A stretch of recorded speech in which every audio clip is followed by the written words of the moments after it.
লক্ষ্মীপুর জেলা যুবদলের সাবেক যুগ্ম আহ্বায়ক ফরিদ উদ্দিনকে অস্ত্রসহ গ্রেপ্তার করেছে সেনাবাহিনী। রোববার রাতে সদর উপজেলার পালেরহাট এলাকায় অভিযান চালিয়ে তাকে গ্রেপ্তার করা হয়। বান্ডেল থাকলে প্রতি সেনমানিতে টাকা বাঁচবে। বিকাশ সেনমানি বান্ডেল কিনে জিতুন প্রতি লেনদেনে। সেনাবাহিনী জানায়, গ্রেপ্তার সাবেক যুবদল নেতা ফরিদ উদ্দিন পুলিশের তালিকাভুক্ত শীর্ষ সন্ত্রাসী। তার বিরুদ্ধে মাদক ব্যবসায়ীদের আশ্রয় দেওয়া সহ নানা অভিযোগ রয়েছে। গোপন সংবাদের ভিত্তিতে রাতে পালেরহাট এলাকায় ফরিদের বাড়িতে অভিযান চালান তারা।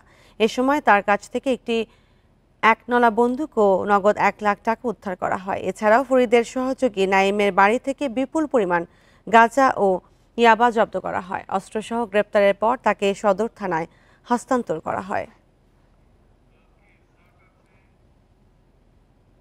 মার্ডার মামলা এবং অস্ত্র মামলা আছে, ওই জিনিসগুলো আমরা আগে আমলে নিয়েছিলাম এবং ওর ভিত্তিতে আমরা পরবর্তীতে তার ব্যাপারে খোঁজখবর নেওয়া শুরু করি এবং বিভিন্ন ধরনের গোয়েন্দা মাধ্যমের ভিত্তিতে আমরা তথ্য পাই যে সে এখনো এই কার্যক্রমগুলো চলমান রেখেছে এবং সাধারণ মানুষকে বিভিন্নভাবে ভয়ভীতি দেখাচ্ছে।